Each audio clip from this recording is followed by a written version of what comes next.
মুরব্বি মুরব্বি ওহু মুরব্বি মুরব্বি মুরব্বি। সামাজিক যোগাযোগ মাধ্যম থেকে বাস্তবিক জীবনে, বন্ধুদের আড্ডায় বা পোস্টের কমেন্টে, ঢাকার সিএনজি থেকে আমেরিকার চলন্ত গাড়ির পেছনে হর হামেশাই দেখা যাচ্ছে মুরব্বি মুরব্বি উহু উহু শব্দটি।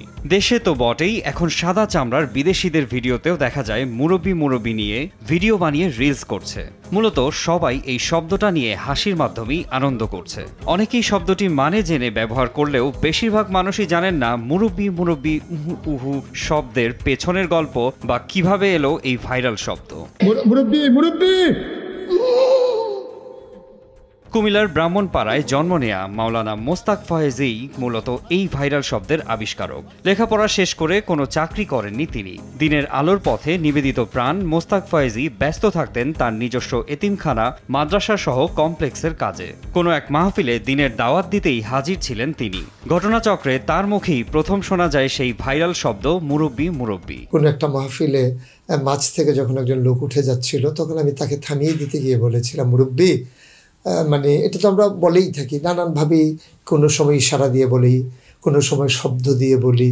তো ওইভাবে আমি বলেছিলাম, মুরব্বি মানে যাওয়া যাবে না, উঠা যাবে না, বসেন, কথা শুনেন, অযথা উঠবেন কেন। পরবর্তীতে বৈষম্য বিরোধী ছাত্র আন্দোলন ঘিরে জুলাই আগস্টে নেটিজেনদের মুখে ছড়িয়ে পড়ে কথাটি। সরকার বদল হওয়ার কারণে যেসব মানুষ মুরব্বির কাতারে ছিলেন তারা যখন পালিয়ে যাচ্ছিল, তখন প্রসঙ্গক্রমেই এই শব্দ ব্যবহৃত হয়েছে। শুধু দেশে নয়, দেশের বাইরেও যা এখন ভাইরাল। মুরব্বি ওহু মুরব্বি মুরব্বি মুরব্বি।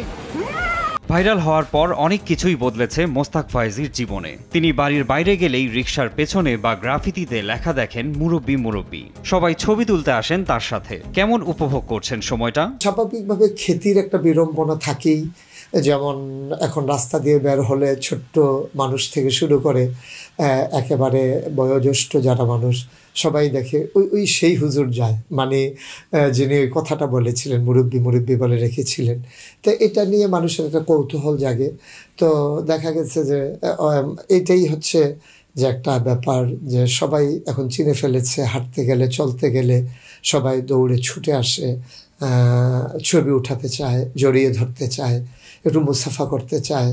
মনে হচ্ছিল তাদের যে স্বপ্নের মানুষটি, যিনি স্ক্রিনে থাকেন, তিনি বাস্তবে আমাদের সামনে চলে এসেছেন। সময়টা যেমন উপভোগ করছেন মোস্তাক ফয়েজী, তেমনি ক্ষোভ প্রকাশও করেছেন। তার এই শব্দটি অনেক মাধ্যমে ভিন্নভাবে উপস্থাপন বা ট্রল করা হচ্ছে। তার প্রতিবাদী এই শব্দ যেন কোনোভাবেই অমানবিক বা অসামাজিকভাবে ব্যবহার না হয়, সেই আশা ব্যক্ত করেছেন তিনি। ইদানিং আমার নজরে পড়ছে, কেউ এটাকে নিয়ে গান বানানোর চেষ্টা করছে, ট্রল করছে। তারপরে কেউ মানে অসৎ উপায় ব্যবহার করা, এটা মোটেও কাম্য নয়। এটা একটা গম্ভীরতাকে একটা হাস্যরসে পরিণত করে দেয়। তা আমি বিনয়ের সাথে মিনতি করব, যারা এই কাজটুকুন করছেন ভিউ পাওয়ার জন্য, টাকা কামাইয়ের জন্যে। টাকা কামাই করার মতো অনেক ক্ষেত্র আছে, অনেক জায়গা আছে।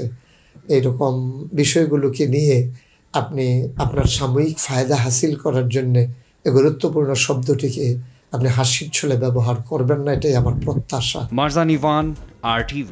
মুরব্বি মুরব্বি মুরব্বি মুরব্বি মুরব্বি মুরব্বি তাহলে ক্ষমা করে দাও, ক্ষমা করে দাও, ক্ষমা করে দাও, ক্ষমা করে দাও, ক্ষমা করে দাও, ক্ষমা করে দাও, মুরব্বি মুরব্বি মুরব্বি মুরব্বি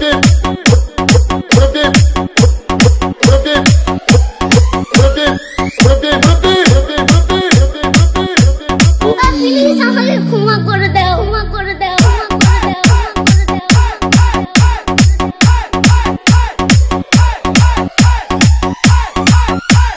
ডিজে বিপ্লব ভাই, বিপ্লব ভাই বুঝছে না, উনি মনে করছে অন্য হুজুর। সেটা দিয়ে বোঝাতে হয় ও বয়ারটানি হুইতালা নেই, চিন্তা করে না বোঝাতে হয়। পরে কইতে আরো কইতে আরো কিছু কথা লইয়া যান, ভাই যাইতে যখন দুইটা কথা লইয়া যান। মুরব্বি মুরব্বি